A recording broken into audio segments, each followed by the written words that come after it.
Hi, it's Ryan Benbridge from Mortgage Introducer here, and I'm with Stu Wilson from More to Life. How are you doing? I'm fine, thanks, Ryan. And you? Yeah, I'm good, man. So equity release, it's now was 3 billion last year, set to be 4 billion this year or close to. Can it be considered a mainstream product now? I think it's certainly on the way to becoming a mainstream product. I think we've got some way to go yet, but if you look at the growth in the market, as you've just described, we went through the 3 billion barrier last year for the first time. We'll be something close to 4 billion this year. The numbers of new consumers coming to this market last year was up about 10,000, so 37,000 new consumers taking out equity release. That's a huge volume of new people. And also if you look at the Equity Release Council's own figures from their latest report that suggests that for every pound of pension fund being released to fund retirement, about 50p is being released from housing equity, and that's up from 40 pence the year before. So equity release is moving towards mainstream. I still think it's got some way to go. Not every advisor that's advising and talking to consumers in the retirement space is discussing equity release, and we know it's still very much a specialist market in that regard. But I think, and I've said this before, I think that the introduction of pension freedoms and the changes that has made to consumer behaviour in retirement is driving more and more consumers to think about how their house is just another asset that they could use in retirement. It's not necessarily any longer the cash cow they'll hand over to children when they die. It's something they could use to fund a better retirement. They might not be thinking about equity release, but they're at least starting to think about the wealth that's locked up in their home. And the more that happens, the closer equity release will become to being a mainstream solution. All right, cool. So this year's kind of seems to have been defined in a way by Rio, retirement interest only, in the later life space. It seems to be the stories that we've been writing anyway. Do you see that as a threat to equity release?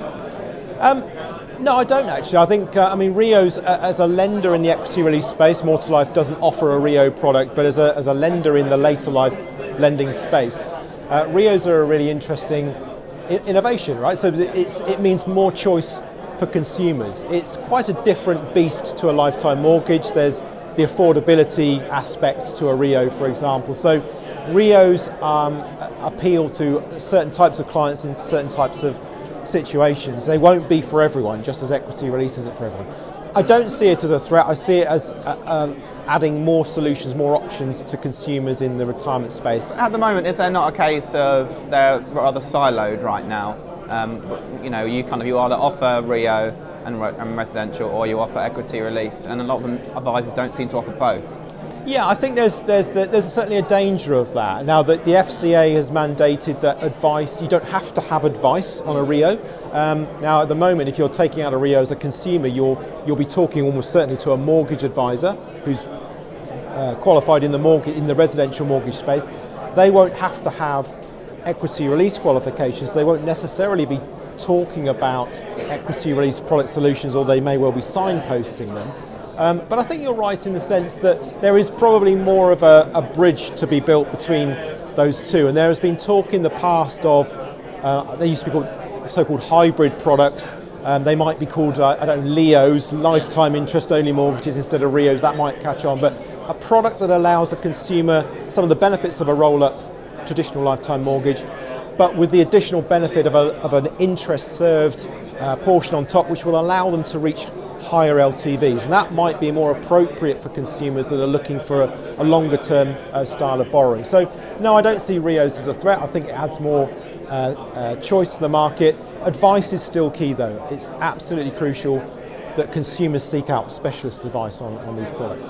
And do you think the equity release sector has shaken off the old legacy issues reputationally as product of last resort, for example?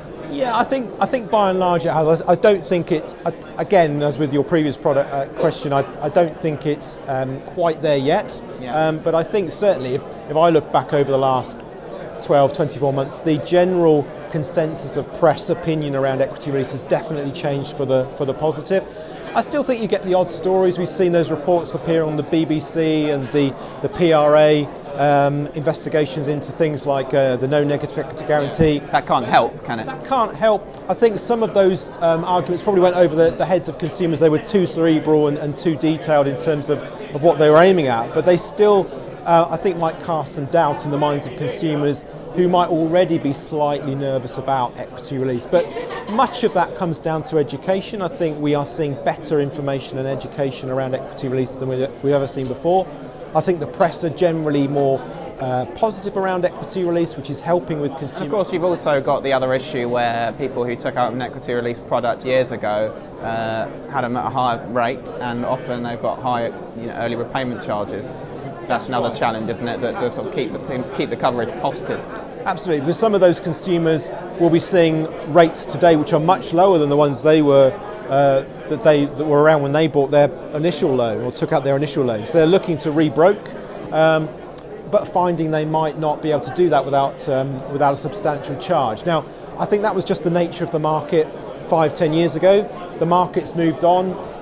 In particular, the introduction of fixed rate ERCs, which, if you and I are having this conversation 5 years ago, that would be almost unheard of in this market.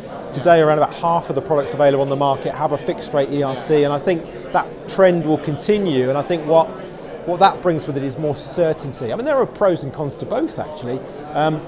But with a fixed rate ERC, what consumers have is absolute certainty of what the charge will be at a particular point in time. And for consumers that have been used to residential mortgages, which have costed that way, that seems like a much more natural and a much easier concept to understand than gilt-based ERCs, which can be quite opaque. So lastly, focusing on more to life. So you've released some new products this year. How has that come about? Yeah, it's been a fantastic year this year. We're in quite a unique position within the marketplace in terms of our funding model. We originate on behalf of funding partners, and we've been able to add new funding partners, which has allowed us to bring new products to the market, which have been very well received by advisors, because these products have lots of the modern lending features that we think are really important. So we've already mentioned one, fixed CRCs, which is really important, but other things like downsizing protection, partial capital repayments, which is, I think, one of the most valuable new product innovations that this market's seen over the last 5 years. And inheritance protection as well, because we know from our own research how often clients can be put off the idea of equity release because they worry about the impact it will have on the inheritance for their children. So inheritance protection features are really important and something that more and more advisors are talking about. So those new product innovations are great, and it's all been driving towards a great year for More to Life. We're about to go through a major milestone again. This time last year, we went through the 1 billion of loans under management. It took us 10 years to get there. Yeah. We're about to go through our 2nd billion, so it's taken us just 1 year to add another billion of loans under management. And we'll receive something in the region of £1 billion worth of applications this year. So we're in a growing market, so you'd expect a lender to be doing really well, but it has been a phenomenal year for More to Life, and I think it's a real indication of just how fast and how far this market is growing, and how this equity release, back to your first question around the mainstream issue, how equity release is becoming a much more popular solution, a much more mainstream solution for consumers today. Okay, cool. Thanks very much. Good to catch up. Thanks, Ryan. Great to meet you. Cheers.